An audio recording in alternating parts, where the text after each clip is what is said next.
Donald Trump's second administration is doing its level best to put a MAGA face on the US military. We hit 10 times harder. We hit much harder than they do. We have a lot better equipment than they do. Harsher, tougher, brasher, less constrained, and less inclusive than its predecessors.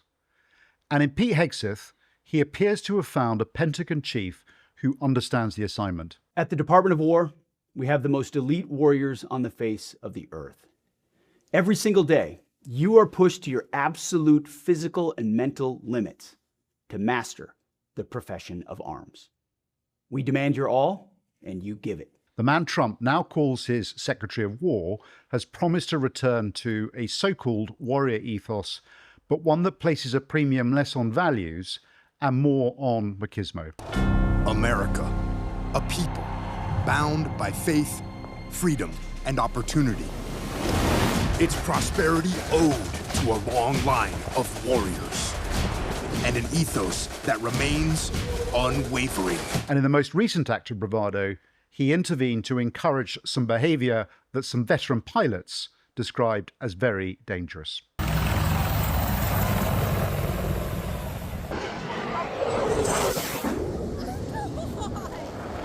So how important are muscles and machismo for today's militaries? And does Pete Hegseth's approach really help warfighting? I'm Tom.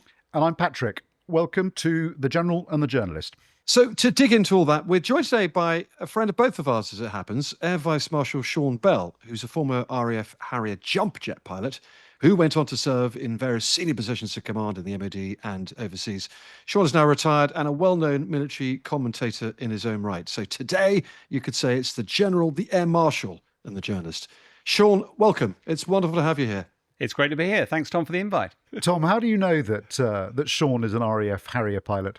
Well, because Sean very kindly invited me out to something called Red Flag about 20 years ago, was it, Sean? Possibly even longer, in the Nevada desert. It was basically the RAF's equivalent of Top Gun, or the real-life Top Gun for the US Air Force, and they invite other squadrons all over the world. And so there was Sean's Harrier boys competing with the best of the best on these incredible aerial exercises over the Nevada desert, with me writing it all up dutifully for a newspaper. You missed an open goal, Tom. The correct answer to that question is because he told me so. I'm so sorry. It was a bants. We're getting into the bants already, are we? I was going to say, I was told we've got to keep the banter till a bit later, but we can go ugly early if you like. Sean, let's first of all, though, let's talk about these controversial flybys first, because it is these, isn't it, that really does seem to have opened up this new chapter in the US military's ongoing culture wars. As a former fast jet pilot, I suspect who's done a couple of cheeky flybys yourself, both authorised and unauthorised. I think we have to remember we live in different worlds. When Patrick and I joined the military, it was a very different world. The Air Force I joined was littered with veterans of sort of the Second World War. Certainly that influence was still there. A lot of people who had survived the Second World War and therefore flew under bridges, did all sorts of slightly wacky things, had a very different approach to risk. And actually, over probably the late 80s, early 90s, the rules tightened up a lot because we were, frankly, killing a lot of people. On the front line, Harrier Force was relatively small. We had 3 accidents each year, 1 death each year, out of only about 88 people. And most of those were aircrew error. In my time in the military, the Frecce Tricolori, the Italian display team, August of 88, they crashed. 3 aircraft collided, heading towards the crowd, massive crowd. There were 67 spectators killed and many hundreds more than that injured as well. And there's all sorts of accidents that happen. When I was in the military in my early days, there were lots of talks about flypast, and a Hercules got involved in a flypast with a ramp down and actually flew low enough to take the head of somebody off the ground.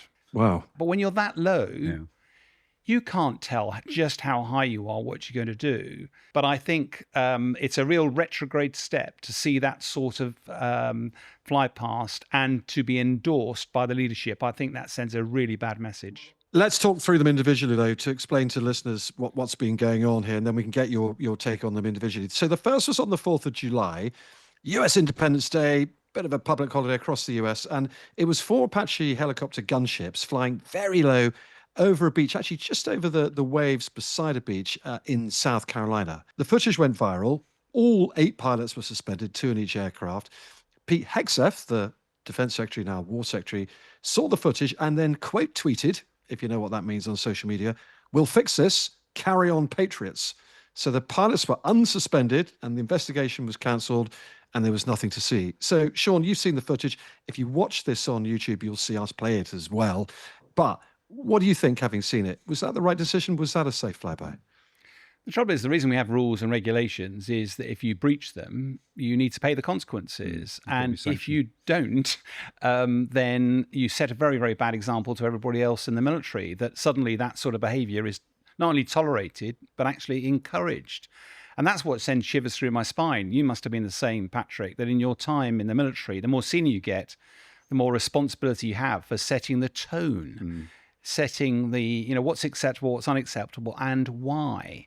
So when I saw a flypast like that, it makes me shudder as a senior commander. It sets a really bad example to the rest of the folk out there. And I don't think it achieves what Pete Hegseth claims that he's trying to achieve, which is to empower the warfighter. I think it does quite the opposite. All right, so the patches were too low for you. The second one, about a week or so later, so this was a fast jet now. In fact, he was a US pilot with the Navy, the US Navy's Blue Angel display team, their Red Arrows equivalent. And he flew incredibly low over Pensacola Beach in Florida. So low, in fact, that chairs, deck chairs, umbrellas, sand, everything went flying into the air. I mean, he also faced no disciplinary action, and Pete Hegseth again voices support for the display of extreme bravado with another tweet. And he said, "The flyovers will continue until morale improves." So on that one, the Blue Angel one, Sean, you've seen the footage. Was backing that pilot the right thing to do? Absolutely not. I mean, it is interesting. The pilots, at least through his colleagues, has talked a bit about that, and he was mortified about it. Just got a bit out of control. Events happen in a military fighter jet quite quickly when you're flying a lot, 400 or 500 miles an hour. And I think for him, as soon as he'd done it, he realised what he'd done wrong. But the very fact that he put himself in a situation where that can happen, in what should be an incredibly tightly regulated environment. You're in front of the public. It's your public lives at risk. The jet isn't your toy. You're not given it to do what you like with. You're given it to follow an agreed display against agreed limits. There's no way their limits allow them to fly that low over the public. Anything could have happened on that day. Thank goodness on this occasion, nobody apparently was hurt. Just imagine the story that we'd be talking about now if somebody had died as a result of that. A very different story.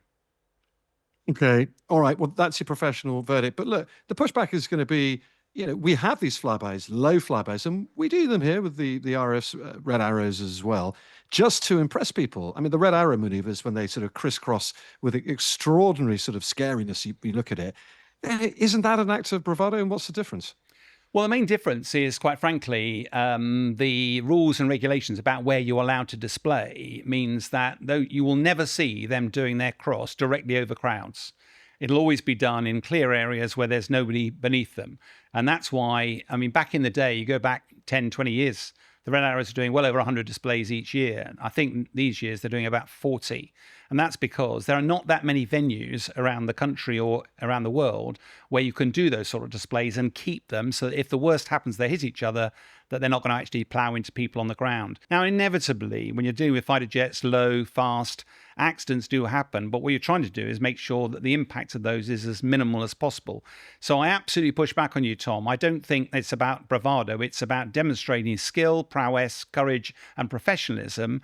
And it's done in a heavily regulated, heavily trained environment where those pilots gradually work up. So it's a massive safety culture about it. And therefore, I think it's got nothing to do with a world in which you see a jet flying very low, completely unauthorized, I hasten to add, and against the rules. And then suddenly, Pete Hegseth, because of a different agenda in the US at the moment, and I think this is more a symptom than a disease, I think Pete Hegseth was trying to raise the profile. He wants the military to be more sharp-toothed, more testosterone fueled. And this is part of what he's trying to push back against, the sort of political correctness agenda, which I think he sees as insidious in the military.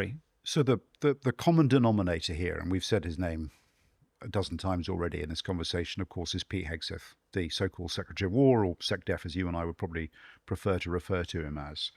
I mean, let's just think a little bit about who he is. Tom, you spent some time in the build-up to the second Trump administration covering the election, And Pete Hegseth was fairly prominent in that. How does he fit into this administration, and what do you know about him? Well, he's a really interesting character. He's probably the most interesting character in Donald Trump's cabinet, actually, not necessarily for all the right reasons.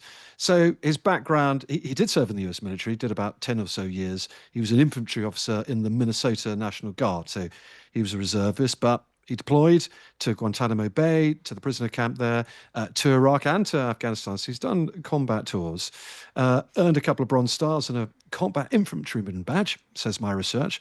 He left active duty around 2014 in the rank of major, and then went on to run some veterans groups where he became quite a passionate advocate for veterans affairs. And from that, he got picked up by Fox News, the big US TV network, as a commentator.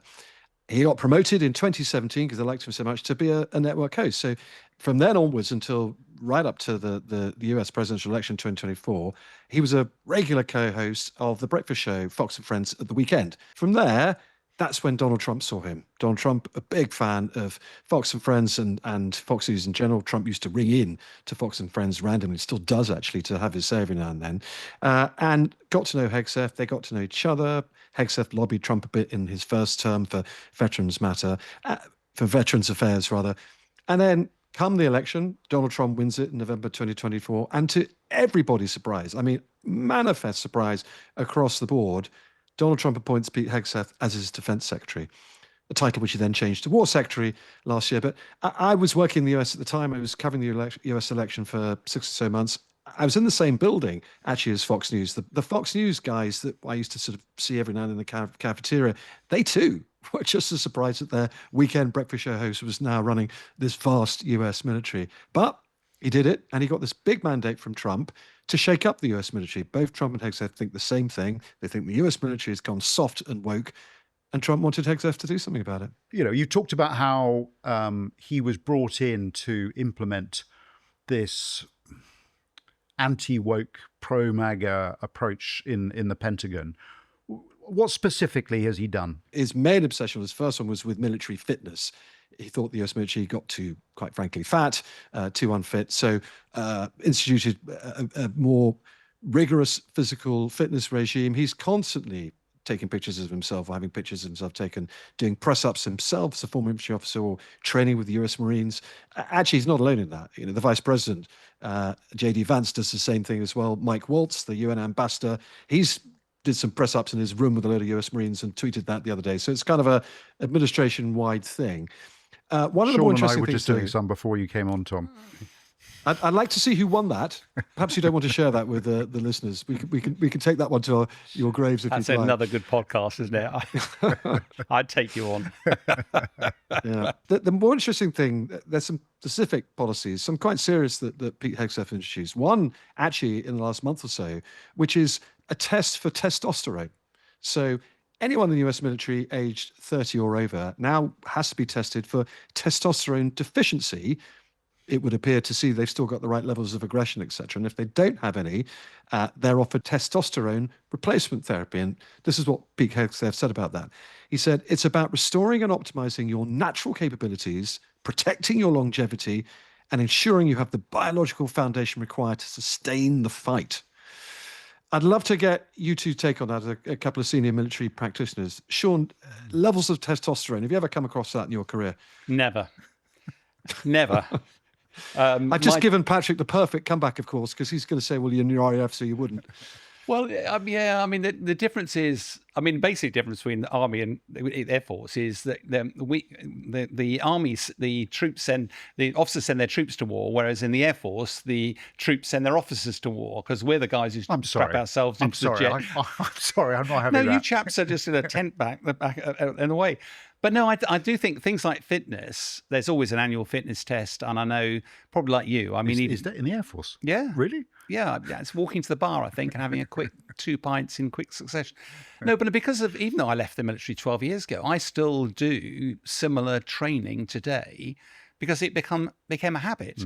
And why does it matter? It matters because, probably like you, it's not because you're sprinting around the battlefield, but as a pilot, yes, it's quite wearing in a cockpit. I spent, a year in Kabul, And it's draining, and you need to be fit to endure that sort of pressure. So you're still thinking clearly.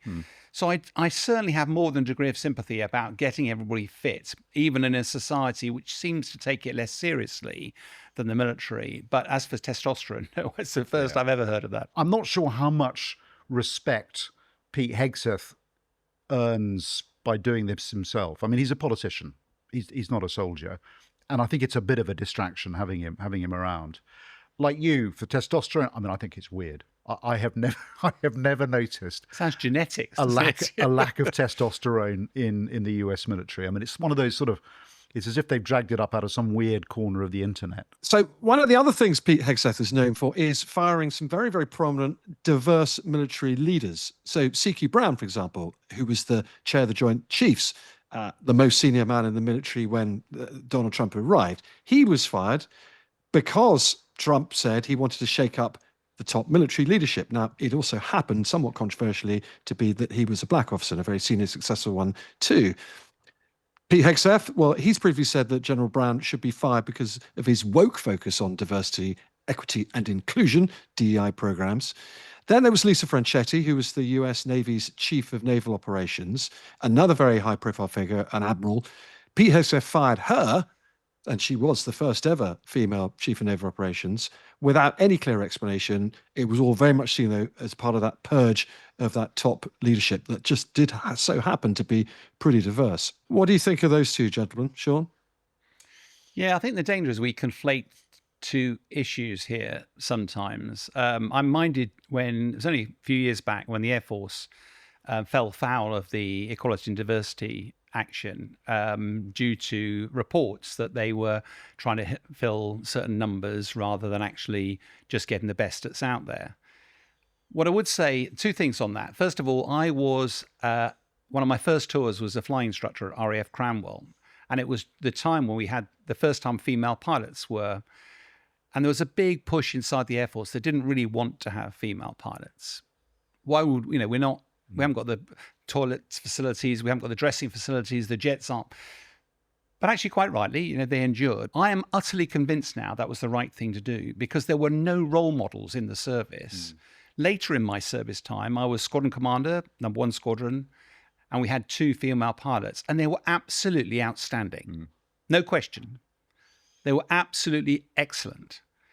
Would they have been there had we not created role models? Maybe not. Were we a better service for having opened up to actually be able to choose the best of male and female? Absolutely. Did we have to go through a rather difficult period to get there?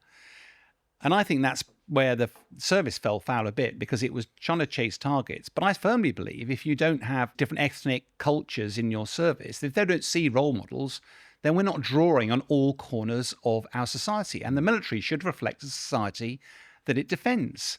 The challenge, the flip side of the diversity and equality thing, because I think both of us are sort of veterans of warfighter. I always use the analogy of the fire service. I don't really, if my house is on fire and my wife, my partner is trapped in a house upstairs, I don't care the color of the firefighter. I don't care their sex. I don't care whether they're LGBTQ. I don't care as long as they can do the job, as long as they can get up that ladder, throw somebody over their shoulder and get down again. Like you, I spent a good chunk of my career in combat, and I love your firefighter example because the way I used to say it is under fire no one cares. No. If you're black, brown, white, if you're a male or female, gay or straight, or somewhere in between, the only question is, can you do your job? Can you do your job? And what I always found was that the best performing teams that I worked in were unbelievably tight and cohesive. There was a spirit of equality within them, and they were inclusive. They weren't teams that excluded people. The best decision-making environments that I was part of were ones where I was challenged, or where there was challenged, where you had genuine diversity of views, a diversity of thinking. So when I think about DEI, I think of it in those terms. I think when Pete Hegseth thinks about DEI, he thinks that this is the woke mind virus. It's such an interesting debate, isn't it? And we won't go down that alleyway too much longer, though, because there's one more Hegsethism that I want to run past the two of you. And that's his clean-shaven mandate. So that came in last year as well.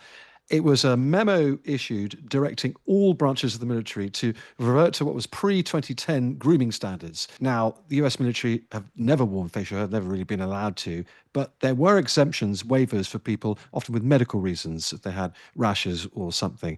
And he cracked down on that. He said, nope, there'll be no more exemptions, and that will be that. You turn up for work in the military, you don't have a beard or moustache. Now, Patrick, I'm going to throw this one to you. I think you might know this one's coming. You know a thing or two about beards in the army, don't you? And it did upset people as your time as Chief of General Staff. Stop laughing, Sean. So for people who aren't watching this, I am looking a little unshaven at the moment. All your former soldiers will be delighted to see you like this, Patrick, I'm sure.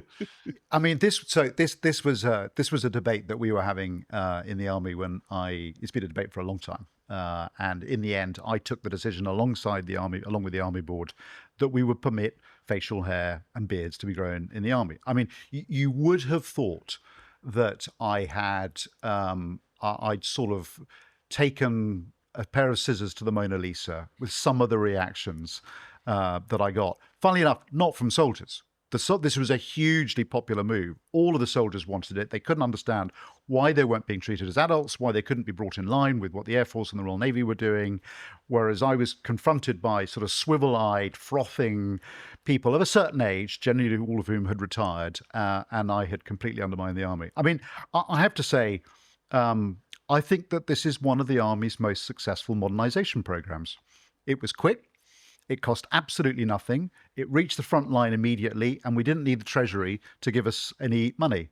And it's a little bit alarming that we've been able to show more agility over facial hair than we have over developing, I don't know, drones, digital targeting, or electronic warfare, or replacing our artillery in the last 3 years. So I think that this is a weird obsession that some people have. Does it get in the way of people's combat effectiveness? No. If you need to wear a respirator with a tight feel, then you'll shave it off. Yeah, I mean, it always made me chuckle. I mean, you know, we all were obliged to have a moustache when we went through training. And a particular type of moustache. And I was rubbish. I couldn't enjoy it. You know, it ended up being ages, and you sort of colour it in to try and make it work. The harsh reality is, if I tried to fly a jet, though, as Patrick is sporting his little growth, then the seal on the mast just wouldn't fit. Yeah. So you can have a moustache because it fits over the nose and around the top of your mouth, but it just wouldn't. So therefore, pilots can't generally, even today, there's all sorts of limitations about facial hair purely from a safety perspective. But yeah, I do think it's one of those that made me chuckle how much airtime it got. Let's talk about now what effect bravado or machismo has on the military's good or bad. And chaps, I want to tell you about something that I was really struck by, actually. It was a podcast interview with the New York Times that Stan McChrystal did, a man you'll know well, a 4-star US general, now retired, but a really well-known character in the US military and internationally. But he said 2 really interesting things, I thought, to this podcast. The first was, he said, and I quote him directly, "I had the honor and opportunity to serve with some of the most elite forces, people who really did extraordinary things, but they didn't ever beat their chest about it. They weren't braggadocious," his words. "That's just not the way they behaved." And the second point was equally fascinating. General McChrystal said, "In today's military, the number of people who really need to have big biceps and be able to kick open the door is minuscule, because most of the forces, intelligence, communications, logistics, all the enablers that allow you to, with great accuracy, put in that very small number of operators." And still quoting the general, "So when you say all people should look like me, that would be a disaster." But gents, that really opens up the debate, doesn't it, about brain versus brawn. And although brawn was great in the days of the Odyssey when thousands of Greeks were throwing spears at each other, today's modern warfare is far more about brains, autonomous drones, operating highly technological weapons systems, AI, the lot of it. So, Patrick, perhaps quite a difference to the army you joined 40 years ago. There's far less of a need now for a lot of blokes with big muscles, and a far bigger need for brains. I agree entirely with the spirit of what Stan McChrystal was saying, particularly that last bit, you know, that all people should look like me. I think there is a risk in going too far and assuming that you only need a tiny number of operators with brawn, because I think that's a reflection of where Stan McChrystal served, which is largely in the special forces. And of course, that is true. Tiny number of operators, huge amount of support behind them. Whereas if you look at what's going on in Ukraine, yes, we're seeing a lot of drones, but it hasn't removed the need for manpower or for people on the battlefield. The thing that unsettles me, and I think Stan said this well, is that for me, chest-beating machismo is a sign of insecurity. It's a sign of a force that is brittle, that doesn't have an inner confidence. I'm suspicious of it. It is an interesting one, isn't it? Because the way you framed the question, Tom, sounded like, on the battlefield today, it's not about warriors with swords and spears. It's about drone operators and the like. But I've sort of subscribed to the view that you join the military never wanting to go to war. And actually, the way to deter war is to prepare for it and be the best deterrent that you can be. And I was in a pub the other day in London and walked past these enormous bouncers at the door. They were a very credible deterrent for anybody considering causing a fight or whatever. And I do think, whatever it looks like, it doesn't have to be monster men. I agree entirely. But we have to remember that our primary role is deter our nation's enemies, and if necessary, be prepared to fight, and if necessary, be prepared to kill those enemies. I'm regularly criticised by my partner as being very competitive, because you come from a world in which you can't come second, you have to win. And I do think there are times when the whole purpose of the military ethos is, part of it is physical, but part of it is mentally very robust. And I'll give an example. When I arrived out in Germany for my first flying tour, I've been an instructor for several years and I knew the rules back to front. Went flying. The minimum visibility for flying around in a military fighter jet was 5.5 kilometers visibility, and that was pretty dodgy.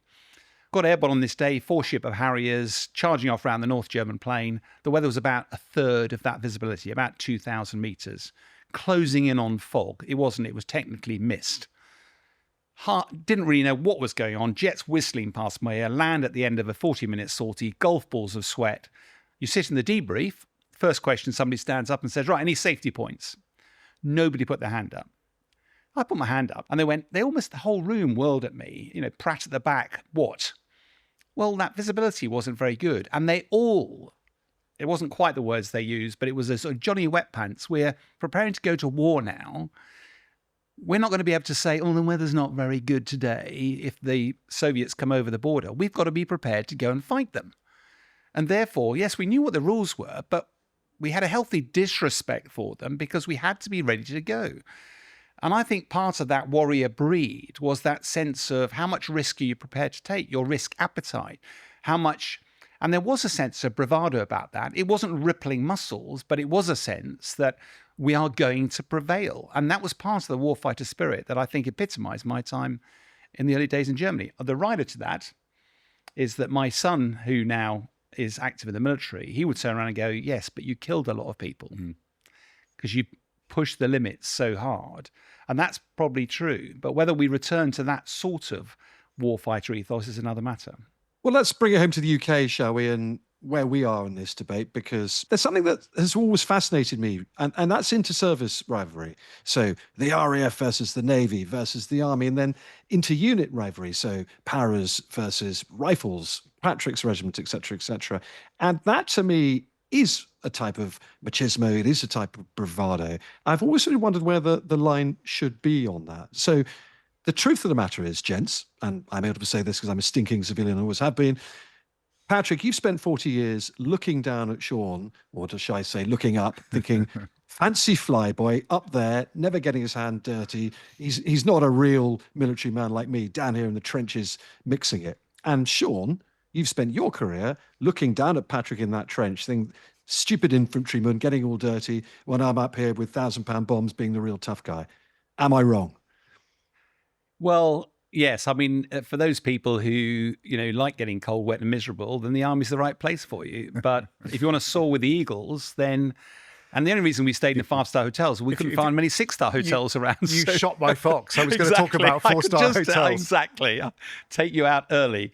But actually, it's interesting that even in the Harrier Force, and we considered ourselves a fairly elite bunch, you had different squadrons, and we used to have merciless banter backwards and forwards between the squadrons.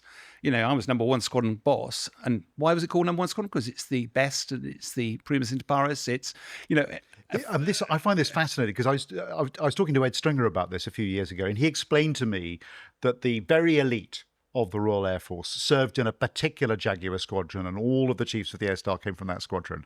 And it was the idea, it wasn't just an aircraft type, it was a particular squadron that was important. I mean, was Ed delusional? Well, it was quite funny because Ed used to try that one with me. And of course, the Jaguar was actually originally designed as a training aeroplane.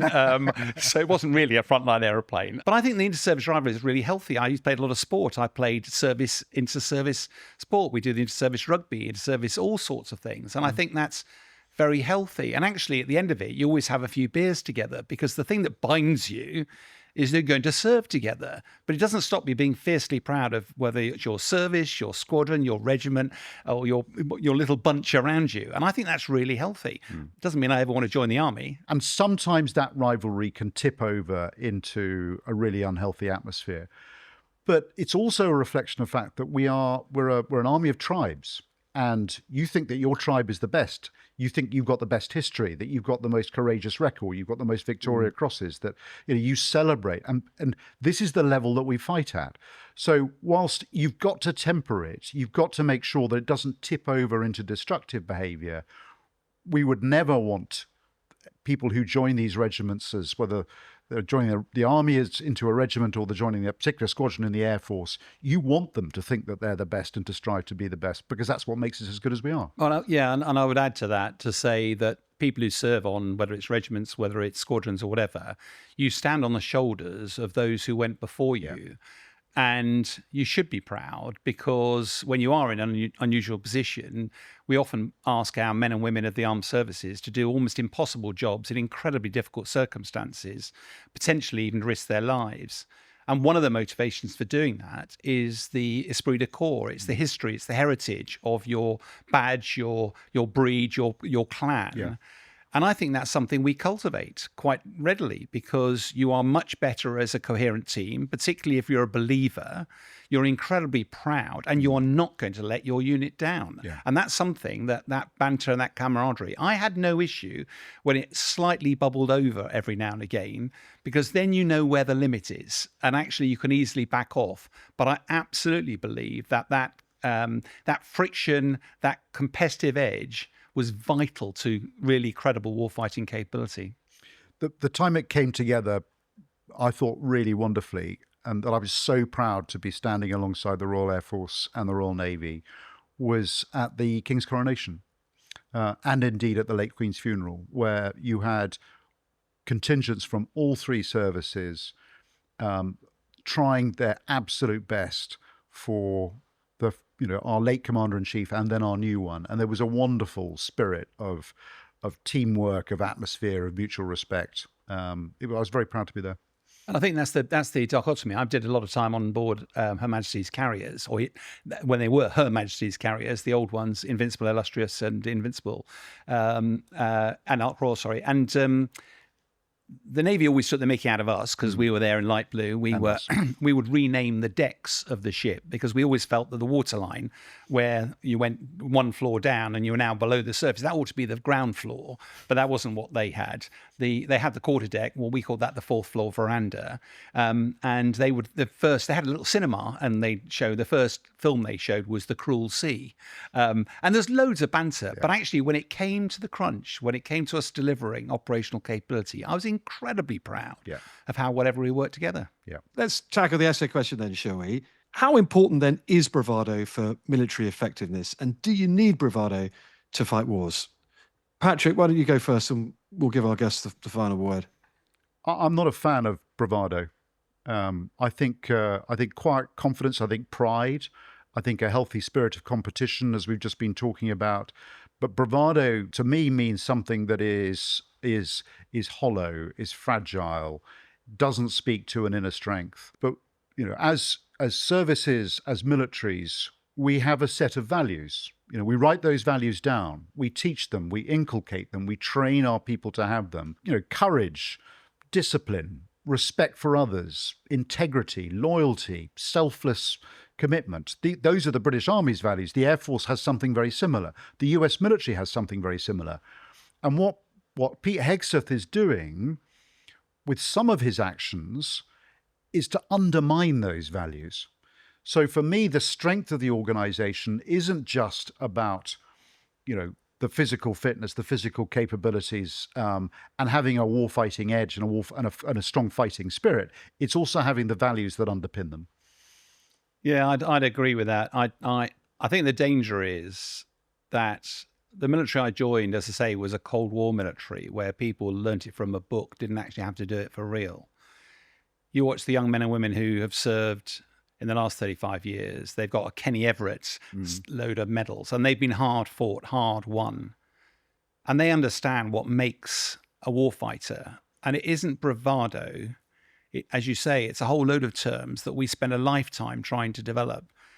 And I think for me, probably my most critical tours were in Afghanistan, because as a relatively senior guy there, I was backwards and forwards regularly on some of the air transport aircraft. And we focused a lot on the soldiers that lost their life in that campaign. But the ones that were injured, that had lost an arm, a leg, or worse, I was flying regularly backwards and forwards with airplanes full of those brave young men and women.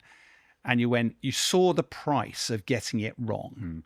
And this isn't about bravado. It isn't about Hegseth and his little jaunty notes out and stood on a pedestal. It's hard fought legacy, it's leadership, it's training, it's humility, it's courage. It's a whole interplay of qualities that we spend a lifetime inculcating into our people, because it's not a game. It's a very serious undertaking. And I think the danger of what the approach that appears to be being taken makes it all appear rather frivolous, and that undermines the professionalism and courage of our armed forces. Well, gentlemen, on that wonderful and dare I say even rare note of inter-service harmony, perhaps we should stop. It's been a really fascinating debate. And Sean, thanks so much for coming in and sharing your piloting expertise and also your expertise on the Army's obsession with physical fitness as well. And being gentle with Patrick.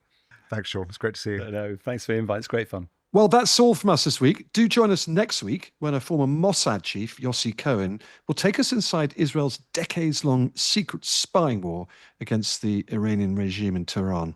Thanks for listening. And do send in any of your questions to general&journalist@thetimes.co.uk. And please do follow us and give us a rating, a review, or a comment, whatever you like.